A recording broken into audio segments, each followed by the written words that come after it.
Bem, dando seguimento então à programação da tarde, vamos falar sobre o valor terapêutico da prece, mas antes eu vou fazer uma pequena colocação em relação à palestra do Roberto Lúcio, com a permissão dele, ele não está aí, mas um exemplo, né, uma ilustração de que o espírito pode adoecer e que ele pode ter alucinação da própria doença dele. É o relato do próprio André Luiz, de vários espíritos desencarnados, que no mundo espiritual têm alucinações, estão fixados a lembranças do passado. Eu me lembro do relato do vô de André Luiz, em Nosso Lar, que foi encontrado na região umbralina, pegando as lamas, né, como se fosse ouro. Está ali alucinado, acreditando realmente que aquela lama fosse realidade, que aquele ouro fosse uma realidade. Isso daí consegue a gente poder visualizar um pouquinho que o espírito ele também adoece e pode ter alucinação. Mas o tema nosso é terapêutica da prece. A prece é um fenômeno universal, está em todas as religiões, inclusive em filosofias como o budismo, que não se diz religiosa, né? Então, é um instrumento universal e ela pode ser individual ou coletiva, pode ser dirigida e não dirigida. Ela pode ter propósitos expressos como interesse próprio ou como instrumentalmente um meio para atingir um fim, né? Ela tem 4 categorias. Prece como ritual, prece como conversacional, coloquial, uma conversa com Deus, né? Um desabafo, uma busca de um diálogo com a espiritualidade. A prece peticionária, quando a gente faz uma oração para pedir alguma coisa. E a prece meditativa. Allan Kardec, ele vai dividir a prece como forma de uma petição, pedir, né? Para agradecer ou para louvar. E qual é a condição indispensável em qualquer uma dessas categorias? Uma comunhão interior com o divino, uma predisposição, uma atitude realmente de buscar essa relação direta com o mundo espiritual ou com a divindade. Fatores determinantes da prece: sentimento de proximidade com Deus. Existe um histórico de experiências místicas ou transcendentais das pessoas que têm o hábito de orar, né? Elas geram um estado alterado de consciência, e esse estado alterado de consciência permite muitas vezes que a pessoa que está num estado de oração, um estado meditativo, consiga perceber o mundo espiritual, ter insights, ou receber alguma inspiração, ou enxergar realidades espirituais. Está ligado a uma frequência regular à igreja, templos, sinagogas, e uma necessidade de conseguir também ajuda para resolver problemas pessoais. Muitas pessoas se aproximam da divindade através da oração em situações emocionais de dificuldades, enfrentamento de problemas materiais, como uma forma de resolver as suas necessidades, como maneira de lidar com a perda e pedir uma cura. Condições da prece: a oração deve ser feita como algo pessoal, né?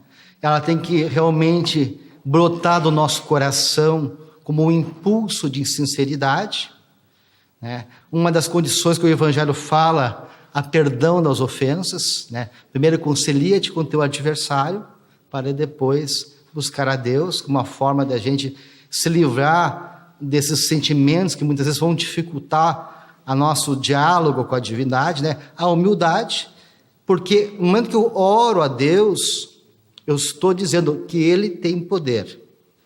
Quando a gente pede ajuda para uma pessoa, isso é uma distinção, ou seja, aquela pessoa, estou dizendo que aquela pessoa tem condições de me ajudar, né? Então estou dando a ela um poder, um deferimento de que ela é a pessoa que eu escolhi.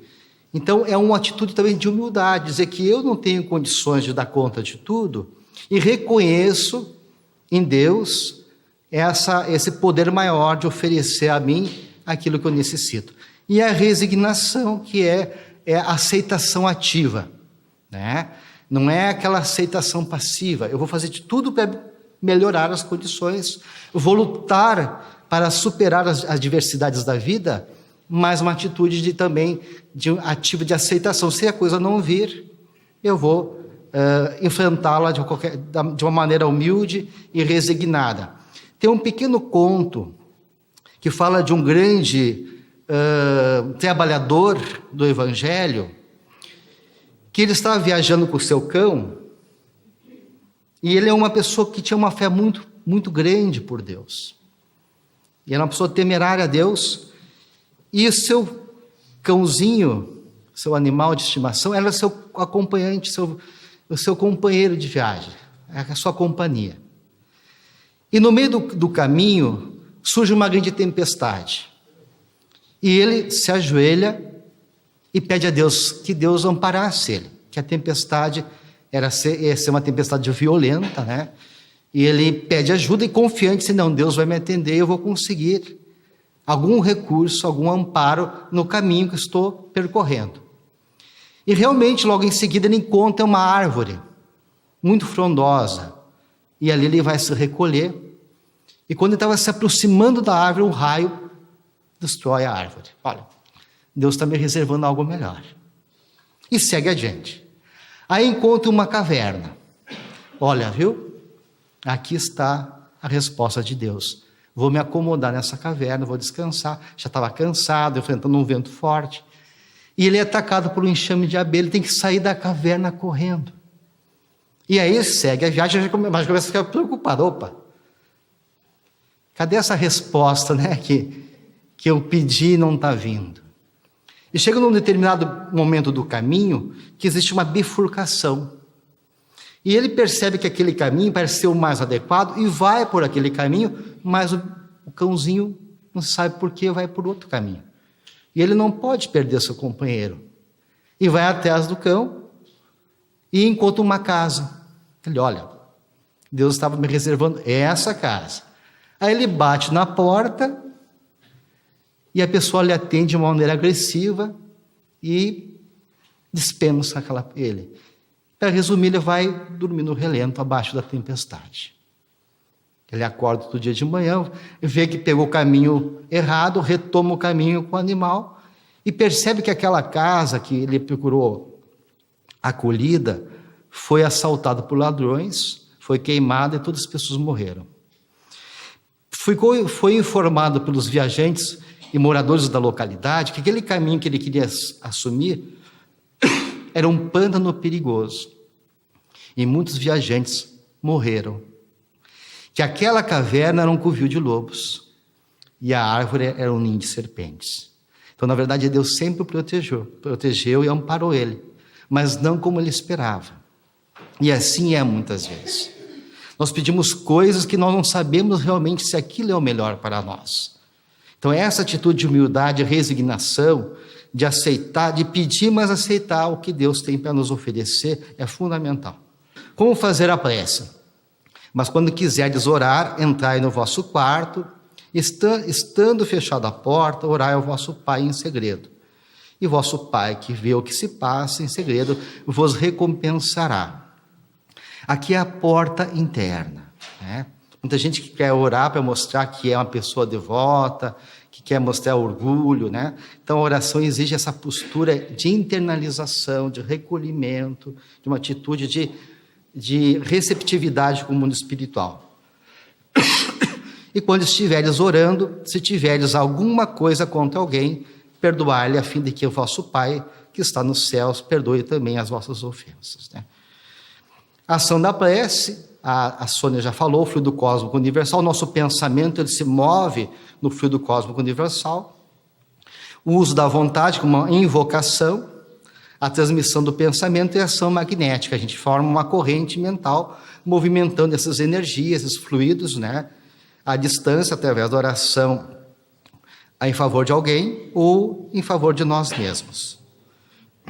André Luiz considera que o pensamento é padrão vibratório também, que caracteriza por oscilações. Então ele chama o que a Sônia já falou aqui de matéria mental. O pensamento é um tipo de matéria. Então, quando nós oramos, nós estamos movimentando ondas mentais que têm uma ação de oscilação de frequência. André Luiz vai dizer que os átomos mentais também são constituídos de cargas positivas e negativas. E André Luiz chama de núcleos, pósitrons, elétrons e fótons mentais, em vista de falta de terminologia adequada. Ainda segundo André Luiz, a matéria mental é um instrumento sutil da vontade. E a aura das criaturas corresponde às correntes atômicas sutis do pensamento, que possuem frequência e cor peculiares. Quando então eu penso, esse pensamento meu usual do dia a dia gera uma corrente mental eletromagnética, e essa corrente mental gera um campo, e esse campo nós chamamos de aura, que é a energia que circunda todos nós. É a nossa atmosfera psíquica. Aonde eu vou, essa atmosfera me acompanha.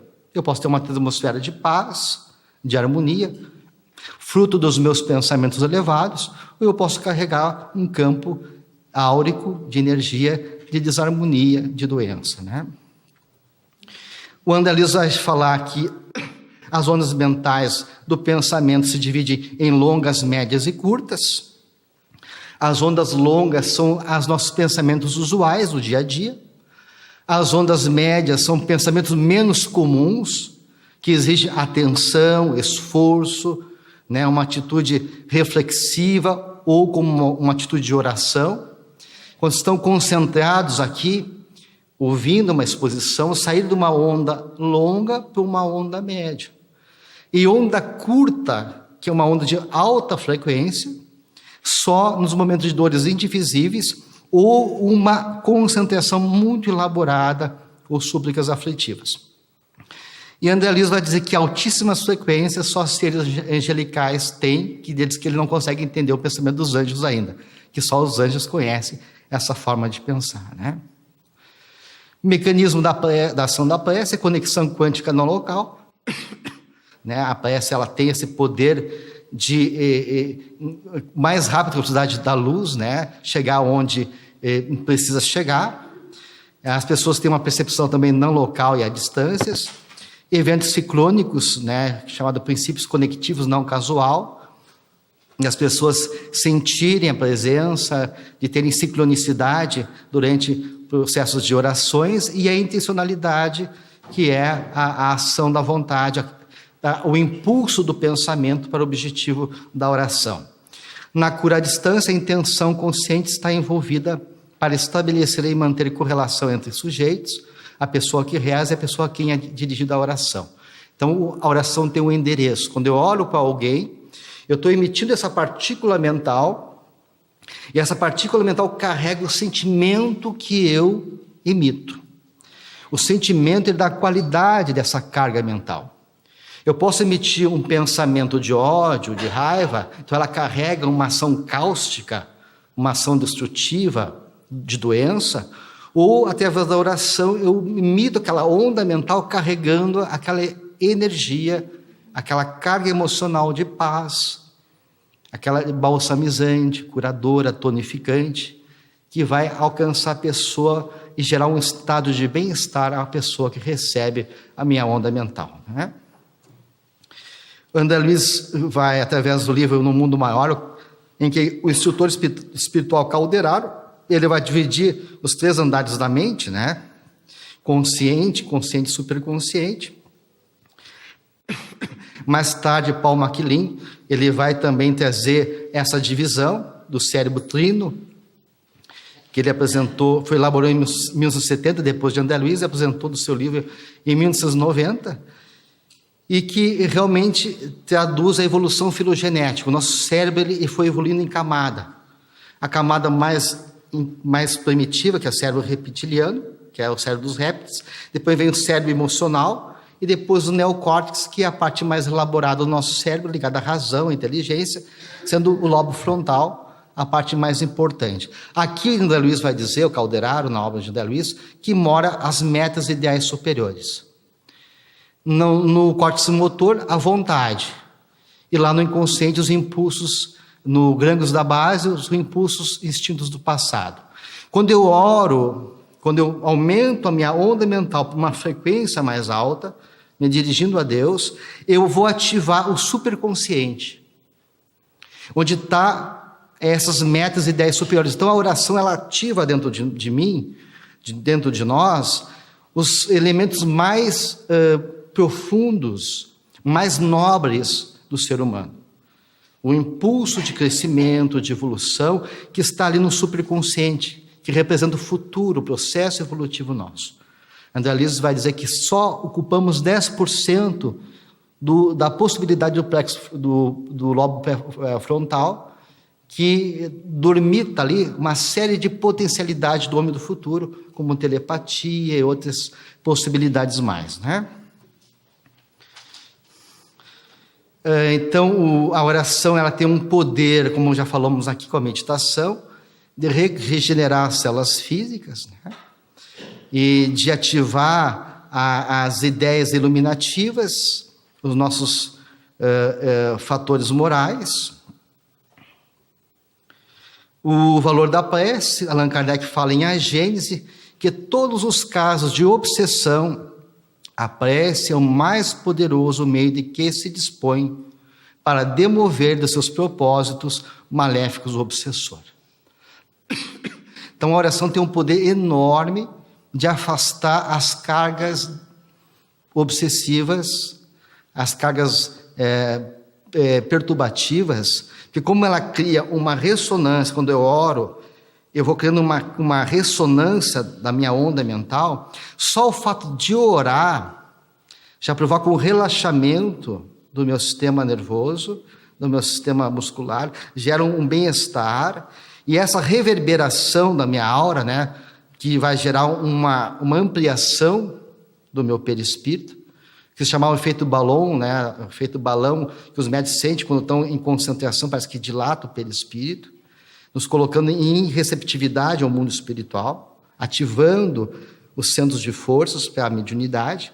Então, só o fato de eu mudar a frequência do meu pensamento de uma onda longa para uma onda curta, já tem um efeito benéfico. E além disso vem a resposta do alto, em forma de inspiração, de bom ânimo, de vigor, ou de alguma inspiração, de alguma intuição, para eu resolver aquilo que me aflige. Em todos os casos de obsessão, está no Evangelho segundo o Espiritismo, a prece é o mais poderoso auxiliar de quem haja de atuar sobre o espírito obsessor.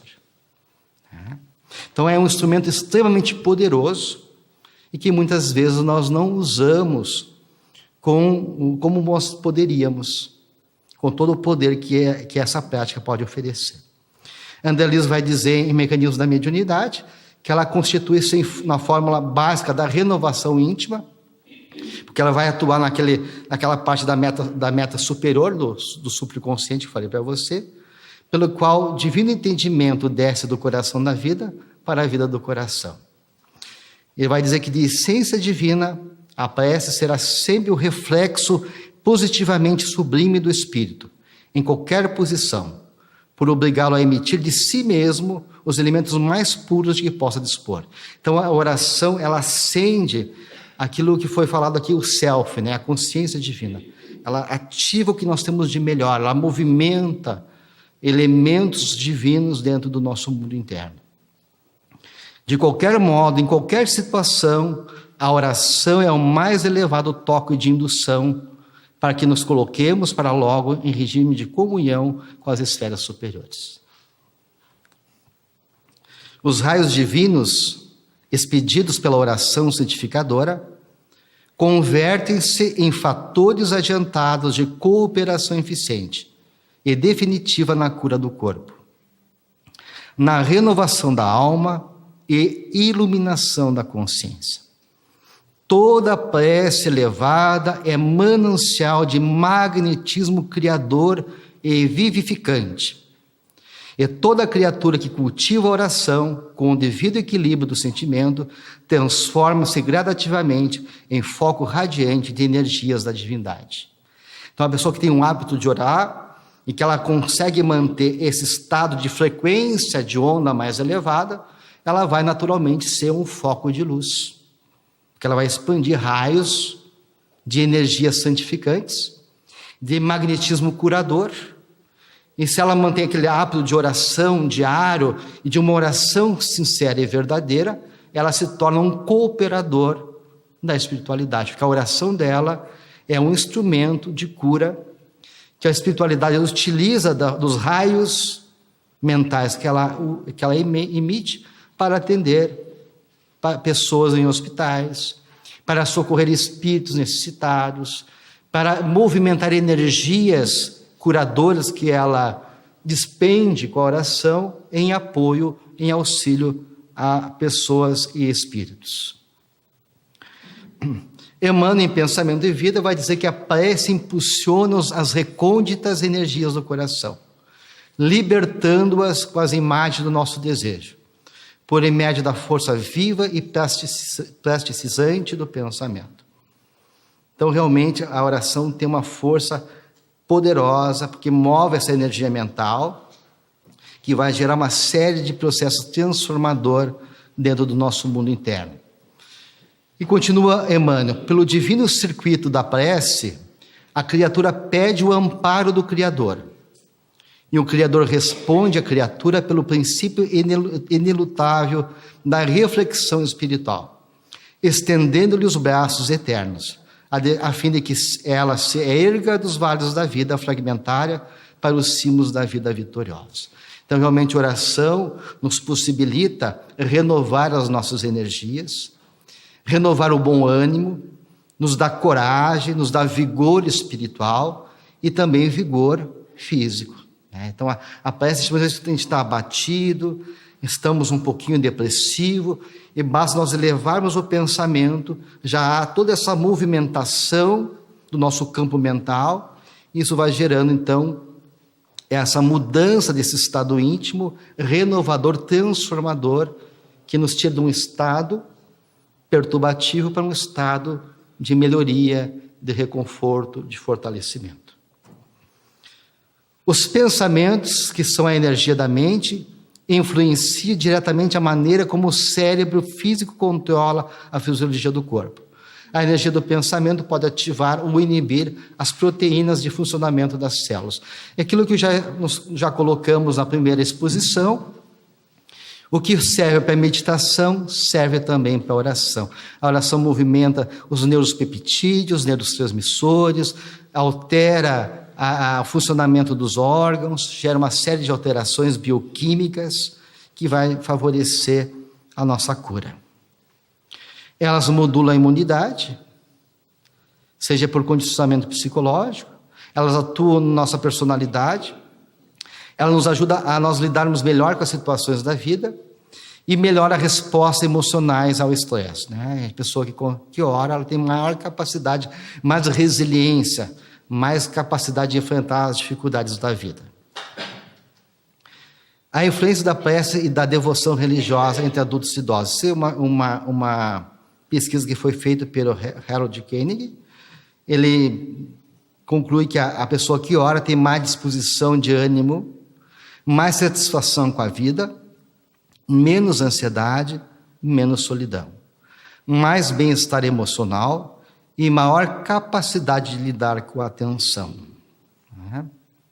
Uma outra pesquisa que mostra que a oração, movendo emoções positivas, vai atuar sobre os neurotransmissores, sobre o sistema hormonal, o sistema imunológico e sistemas do neuropeptídeos, que são também moléculas que levam informações emocionais, favorecendo a saúde. Mecanismo naturais da prece. A prece, então, gera mudanças de pensamentos. O pensamento muda nosso comportamento. Nosso comportamento transforma nossas relações sociais, que está relacionado com as nossas crenças, e também atua sobre as nossas emoções num processo contínuo de processo transformador. Por isso que André Luiz vai dizer que a oração é um indutor da nossa transformação íntima, porque nos move de pensamentos negativos, estimula a mudança de atitude E aqui são uma relação de pesquisas, porque assim, a oração, para quem faz, é fácil de entender que faz benefício, mas a oração à distância, essa aqui só pesquisa para a oração à distância, né? Aí depende de uma série de fatores, a Sônia já colocou aqui, o merecimento, a receptividade. Muitas vezes a oração, a doença é o instrumento da cura, né? Então a pessoa tem que passar por aquele processo. E eu trouxe aqui alguns artigos, mas algumas têm algumas metodologias um pouquinho falhas, a qualidade não é muito boa. E eu separei 3 artigos que eu achei que interessante de oração à distância, né? Um de 88, que foi um clássico, né? Um artigo em pacientes da unidade coronariana, no Hospital Geral de São Francisco. Um grupo recebeu oração e outro grupo não recebeu oração, era o grupo controle. Os resultados: os que receberam oração tiveram menor frequência de insuficiência cardíaca congestiva, uma redução da necessidade de diuréticos, menor frequência de parada cardiorrespiratória, redução do uso de antibióticos, de ventilação assistida e melhor score na evolução clínica. Essa pesquisa foi repetida em 99, aí com um número maior de pacientes, 990 pacientes. Um grupo recebeu orações por 4 semanas, os pacientes não tinham conhecimento da intervenção, os intercessores não conheciam os pacientes e receberam apenas o primeiro nome. O grupo que recebeu a intervenção da oração teve melhor score de evolução comparado com o grupo controle. E esse artigo eu achei muito interessante, que foi feito na Coreia. É um artigo bem feito, um estudo bem feito, prospectivo, randomizado, duplo cego. Os pacientes e a equipe de assistência não sabiam da intervenção. Os pacientes eram da Coreia e os grupos de oração residiam nos Estados Unidos, Canadá e Austrália. Foram 219 mulheres entre 26 e 46 anos de idade, estratificadas por idade, tempo de infertilidade, tentativas prévias de tipo de infertilidade. Então, elas iam sofrer uma intervenção para engravidar, né, uma fertilização in vitro, sem receber oração. 99 era o controle, 19 foram excluídas. Olha que resultado interessante. A fertilização, ela tem um sucesso de 30% em qualquer lugar do mundo. Essa é a nossa expectativa médica. Que 30% de 10 mulheres, 3 conseguem sucesso. O grupo que não recebeu oração tiveram 26% de sucesso. Está dentro da estimativa. Os que receberam oração tiveram 50% de sucesso. E em termos estatísticos, isso é muito significativo. Tá? Mostrando realmente que a oração à distância tem condições de ajudar, né? E essa pesquisa é uma pesquisa feita no Laboratório de Imunologia da Faculdade de Medicina da UNB, uma universidade do Brasil, lá de Brasília. Eu achei interessante porque daí é um estudo laboratorial em que esse Dr. Tosta, né, esse médico, ele vai fazer esse estudo com 50 estudantes de medicina, dividido em pares do mesmo sexo e da mesma idade. E esses estudantes recebiam por um tempo, né, uma oração e foram sendo tirado sangue deles para análise do sistema imunológico. Foi um trabalho que levou 3 anos para ser concluído, e a conclusão é que os alunos que receberam oração apresentaram uma maior estabilidade na atividade dos fagócitos, né? Que são células de defesa. Então, a mente centralizada na oração pode ser comparada a uma flor estelar que se abre para o infinito, absorvendo-lhe o orvalho nutriente da vida e da luz. André Luiz, né? Então, a oração tem essa capacidade de nos colocar em contato com as energias do universo e absorver essas energias em favor de nós, em favor do nosso semelhante. Eu queria também aproveitar a nossa exposição aqui para fazer uma homenagem à doutora Marlene Nobre, que assumiu com o nosso abnegado Bezerra de Menezes o papel de consolidar a proposta das associações médico-espírita no mundo, né? Então, Bezerra lá em cima e ela aqui no plano material, formando essa união da espiritualidade conosco, para que possamos expandir essa proposta. E hoje, a Sônia, nós estamos assumindo esse legado dela com essa responsabilidade de manter essa tarefa. E para finalizar, eu vou passar para vocês aqui algumas imagens com uma mensagem para vocês, para nos prepararmos para a nossa oração.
Então nós vamos, nesse momento, convidar todos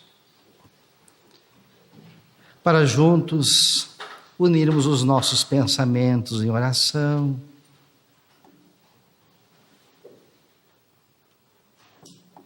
nos colocando numa posição receptiva,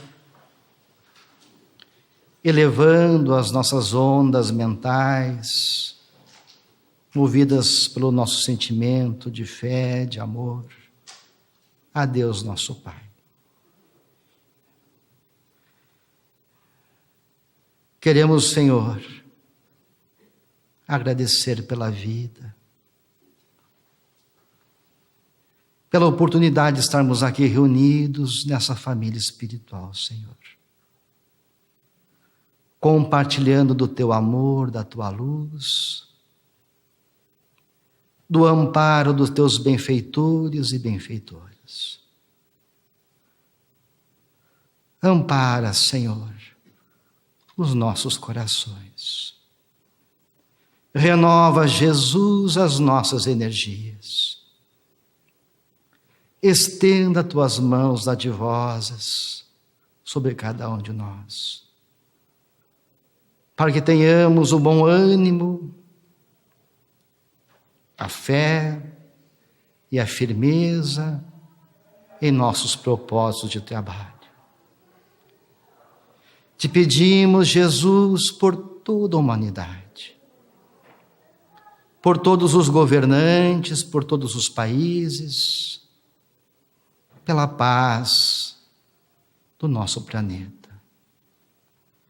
Ampara, Senhor, o nosso mundo. Nesses momentos difíceis em que vivemos, para que a Tua luz se faça mais viva, mais atuante nos corações humanos. Pedimos, Senhor, pelas associações médicos espíritas, pelas casas espíritas, pelas federações, por todos os Teus trabalhadores do Evangelho. Especialmente, Senhor, pelos nossos irmãos aqui de Portugal, pelos Teus trabalhadores da Tua vinha, nossos irmãos da AMI Norte, que não falte a eles, Senhor, a Tua assistência, o Teu amor. Ó Jesus querido, Jesus amado, precisamos tanto da Tua luz e do Teu amor. Sê conosco, Senhor, nessas horas difíceis. Ampara, Senhor, os nossos passos vacilantes. Renova o nosso ideal de trabalho. Fortaleça as nossas almas, alcançando a todos nós a paz, a luz que vem do Teu amor. Que a Tua luz, Senhor, possa acompanhar a todos os nossos irmãos que aqui estiveram. Que cada um leve para o seu lar, para o seu dia a dia, para a sua família, as vibrações de saúde, de harmonia que aqui recebemos. Obrigado, Senhor, e que a Tua presença permaneça permeando os nossos passos lá fora, sustentando a cada um de nós. Que assim seja. Então passo a palavra a Maria Paula para fazer o encerramento.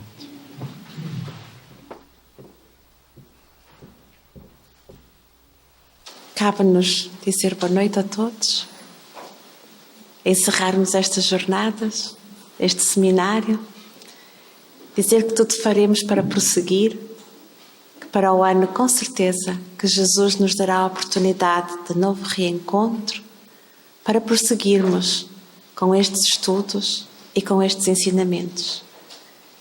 Que eles possam realmente frutificar no dia a dia de cada um de nós, auxiliando assim este nosso planeta nesta fase difícil que vive de transição para um planeta da regeneração. A todos mais uma vez, muito obrigado. Obrigado a todos os presentes nos 2 planos da vida. Boa noite a todos, com muito carinho e muito amor no coração.